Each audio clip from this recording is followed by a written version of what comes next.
Entertainment Weekly called it an underrated classic and one of the best Eddie Murphy movies of the 90s. The Clumps? No. Oh. All right. You're silly.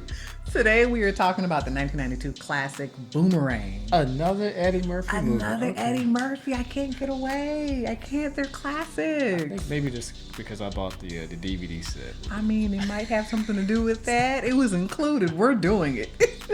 So Eddie Murphy, Robin Givens, Halle Berry, David Alan Grier, Martin Lawrence, like all-star cast. Yeah. So there's no way that you were a fan of romantic comedies and you did not see this movie. Yeah. Definitely. Here are 10 facts about the movie Boomerang. Number 1. Boomerang was directed by Reginald Hudlin. Yeah, Reginald Hudlin. He also directed House Party previously in 1990. Yeah. And just like in House Party, Reginald and his brother Warrington make an appearance in the film. Oh, the guys outside the theater. The ones who were trying to sell the jewelry or whatever. The hustlers. I'm like, are they the same characters from House Party? It seemed like they're the same type of characters. And this wouldn't be the last time that Reginald Hudlin and Eddie Murphy worked together. As you guys know, 2023's Candy Cane Lane, they worked together on that as well. Such a cute movie. Yeah, we just saw that. It was pretty good. Yeah. Number 2. Boomerang is noteworthy for being unique as it was the most expensive movie with an all-black cast and production crew for its time, 1992. It cost $40 million to make, and it made $131 million at the box office. Ooh. Yeah. So get this. The movie was originally only allotted a $2 million budget. Yeah, and I think the cost of the wardrobe and everything kind of elevated that. It did. But yeah, definitely paid off big for Paramount. Yeah, look, Eddie was like, bump that noise, $2 million, what I'm going to do with that? What? Get out of here. So this really is noteworthy, though, because it's one thing to have an all-black cast, but also the production crew. Like, all the behind-the-scenes people that make the movie possible, not just the actors. That's a big deal. You know what I mean? It's a big deal back in 1992. Yes, absolutely. Number 3. John Witherspoon's scenes were added after filming had wrapped. Eddie Murphy demanded that the scenes with Witherspoon be added to the film. Wow. Now, after rewatching this, we wondered, because it was kind of odd to see Gerard, played by David Alan Grier's mom and dad, come over to have Thanksgiving dinner with Eddie Murphy at Eddie's house. Like, yeah, what? It was a little weird, right? But now we know why. Now that makes sense, because it's like you invite them over for Thanksgiving dinner. They're meeting a love interest or whatever. Yeah. Why wouldn't you do that at your home? Yeah. But that's why they're like, we've wrapped everything else. This space we have access to. This is what we're doing. So. Yeah. And to me, John Witherspoon and B.B. Drake Massey stole the scenes for the whole entire thing. So. And this is the first time, I believe, we heard John Witherspoon use the bang, bang, bang. Bang, bang, bang. Yeah. So wait, let me ask you, because I don't know if you caught this. So John Witherspoon was in House Party. Right. The woman who plays his wife in this movie was also B.B. Drake Massey. So she played his wife. So they're playing. First of all, love Reginald Hudlin. Yeah. But to bring them over, it's like in the same universe. Yes, I loved it. Not so really, much. Because Tisha Campbell played a different character, so maybe not the same universe. Right, but still, you know what I mean. That's a little Easter egg for us in the know that love and watch the movies. Like, wait a minute, okay, yeah, that's familiar for a reason. Definitely. Number 4, Halle Berry was the only actress to audition for the part of Angela. Right. So Eddie Murphy and Reginald Hudlin cast her immediately after seeing her screen test. Okay, she must have did pretty good in the screen test. She must have did great in the screen test. Yeah. I love getting to see Halle Berry in earlier roles. Like the acting a little bit. You can kind of tell, like, okay, this is one of her first, roles. But as the movie progressed, you started to see her come out and come into the character properly. Definitely. So, but I enjoyed her role in this movie because she's so soft, like she's so elegant, she's beautiful. Like, I'm like, go ahead, Halle. Yeah, that's the Halle we remember. Number 5, soundtrack. These soundtracks. We keep coming back to these, right? Soundtrack. Yeah. Ooh, just like in our Set It Off video. Yeah. Soundtracks. Yes. 90s. Makes the movie. Boomerang kind of set the standard for movie soundtracks in the early to mid 90s. Yeah. You guys remember all the hit songs from the soundtrack. God, there were so many. Boys and Men, End of the Road. End of the road. Number 1. For 13 weeks. 13 weeks, bro. They beat Elvis. Not surprising. Yeah. Beat Elvis. Yes. Tony Braxton. Love Should Have Brought You Home last night. Oh my God. Yeah, Yes. that was Tony's debut solo single. Okay. And it peaked at number 5 on Billboard's Hot R&B Singles chart. And the song was originally for Anita Baker. I could hear Anita singing that. Yeah, but she declined because she was pregnant at the time. Okay. The title for the song, Love Should Have Brought You Home last night, Reginald Hudlin stated that came from a line of dialogue in the film when Allie is furious with Eddie and says, "Love should have brought your ass home last night," and slaps him. The slap was real, by the way. Oh boy. At the time, Elliot Reed leans over to Reginald Hudlin and says to him, "That's a great song title." Right. And Reggie said, "Great, I did." And they write a love song called "Love Should Have Brought You Home Last Night." And I think that happened a lot in movies in the 90s. Yeah. Where they would get, maybe the screenplay or see the actual rehearsal. Right. And utilize some of the information inside that screenplay or the rehearsal to help build that soundtrack to promote the movie even further. Okay.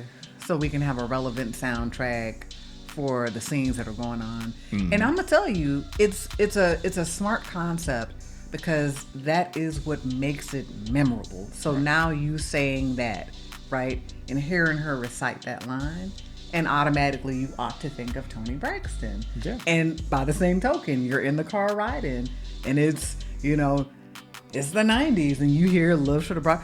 Oh yeah, you remember when Halle said? Yeah, and they even played, I think, the video. They actually showed the scene of the movie in the video, like at the beginning. Another hit song, PM Dawn, "I Die Without You," number 3 on the Hot 100. Okay. It's a good song. I know you love PM Dawn.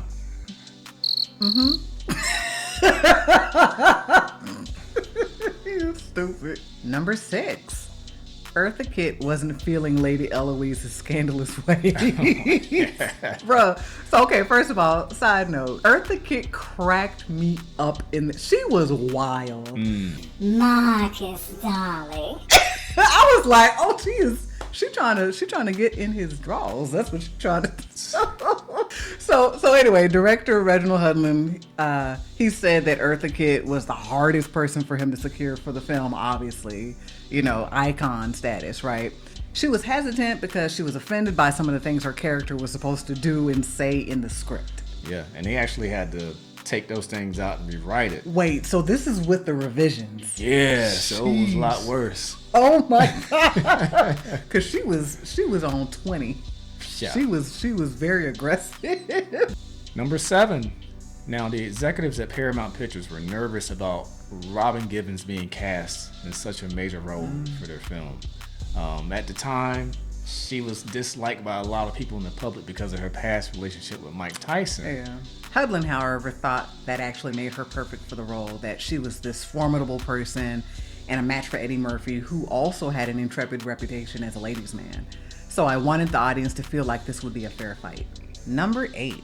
While on set, Hudlin would always rave about Tisha Campbell and Martin Lawrence, and Murphy suggested Hudlin do a film with the two of them. So Lawrence, who was developing his TV show at the time, overheard the two actors talking, and he decided to cast Tisha Campbell as his girlfriend and later wife, Gina, for his hit sitcom Martin. Man, so they worked on House Party together. Yes. Boomerang. Yes. And then, of course, Martin. Yes. So, man, Reginald Hudlin, he is like the Kevin Bacon of black cinema. Kevin Bacon? What do you mean? Like the Bacon test type stuff. Oh, you mean like the 6 The Bacon degrees of number. 6 degrees of separation. Yeah, so the 6 degrees of Reginald Hudlin. Okay, so wait a minute. I think that could be a thing, actually. That probably could be a video. Yeah, maybe. Because there's too many connections. Yeah. That would be interesting. Yeah. We'll do a deep dive on that, y'all. Let's test one right now. Okay. Test one. Okay. Jamie Foxx. Jamie Foxx. Okay. Jamie Foxx was on In Living Color. Mm-hmm. He worked with David Alan Grier. Mm-hmm. David Alan Grier was in Boomerang. That was too easy. Directed by Reginald Hudlin. Oh my God. So what is that? 2, 3? That was too easy. Yeah. Okay. But I'm just saying he's touched a lot of stuff. Yes. He's touched a lot. A lot. And still continues. Yeah. Number 9. Did you know there was a 2019 television version of Boomerang? Huh? That came out on BET? What? Yeah. Premiered February 12th, 2019. Produced by Lena Waithe and Halle Berry. Oh, wow. Yeah. No, I didn't know that. Yeah, it was only 2 seasons and it got canceled. I'm guessing probably a victim of COVID. Oh, maybe. yeah, especially at that time when they were halting a lot of filming for everything. Yeah. I believe it got canceled in 2021. Oh, wow. And just 2 fun facts about that show. All of season 2's episodes are titles taken from the original Boomerang soundtrack. Oh, cool. Yeah, okay. so each episode is a title from the soundtrack of Boomerang. Okay. And last fact about it, the character that plays Simone Graham is the daughter of Marcus and Angela Graham, who were played by Eddie Murphy and Halle Berry in 1992's Boomerang. That's cute. So it's not like a remake of Boomerang, but it's a just continuation. I like that. I prefer those. Right. Okay. And looking at the trailers, it looked like it was a good show. I mean, okay, I might have to revisit that. Number 10. Currently, the film holds an approval rating of 48% on Rotten Tomatoes. Yeah. In July 2017, Reginald Hudlin did an interview and stated, "There was one infamous review of the film that summed up the ignorance of many critics. The movie was called a science fiction film because those writers didn't know anything about successful black companies, or they were just ignorant, which they tried to pass off as wit. It was also frustrating for Eddie because he was stretching out, expanding the range of his movies he was doing, but instead of applauding him for doing something different, they sneered. So many people loved the film, but there was this crazy generation gap between the people who ran Hollywood at the time the film was made and the people who grew up on hip-hop who are players in Hollywood today. There's a much higher percentage of white executives who at least have a basic knowledge of black pop culture today. Thank goodness. That's why you can't sweat the controversy of the moment. Over time, the true value of a movie is revealed, right. Which is why it's so nice Boomerang has generations of fans. So, Man. I mean, I could not have put that any better myself. Boomerang. Yeah, Classic. absolutely. Worth the rewatch. Certified, yes. Definitely. Yes. Soundtrack. Oh, the soundtrack was a banger. It was ridiculous. Yeah. So do you have any favorite scenes from Boomerang? So there's a scene with Strange. She's played by Grace Jones, Right. who was phenomenal. Here's the thing. That woman is such a friggin' character. And she was meant to be over the top and outrageous. Mm-hmm. So every scene that she's in, my jaw is like right here because I'm like, what? So they're filming. She's a spokesperson or whatever for a perfume, and they shoot the commercial for it. And there's a guy in the art department, Nasty Nelson. So Eddie tells him, "You have full creative control. Do whatever you want for the commercial." I was like, bruh, don't tell him that. You already know when he's gonna come back. When I tell you it was the most bizarre and hilarious commercial of her giving birth to a perfume bottle, I was like, I don't even know what's happening. But y'all, I was speechless. I was like, this is the craziest I've ever seen. This is ridiculous. Yeah. It was so fun. I can't even show that. You can't even show it. It's No. terrible. You can show like the opening scenes when things get extra and it's like, well, we won't show that part. Mm-hmm. What about you? Like, what's the scene that stood out for you? John Witherspoon, whenever he was on the screen. Every time. 5 minutes, whatever that total time was, he just stood out. You know, and of course, quotable stuff that we still use today. You know, you gotta coordinate. Yes, you know. with the mushrooms. Yeah, the mushrooms. Mushroom tie, mushroom belt, mushrooms. Yes. So, like I say, him and BB Drake, very funny in the movie. Yeah, I think they stole the show. So they did. My favorite scene. When they were present, they stole it. Right. Oh my gosh.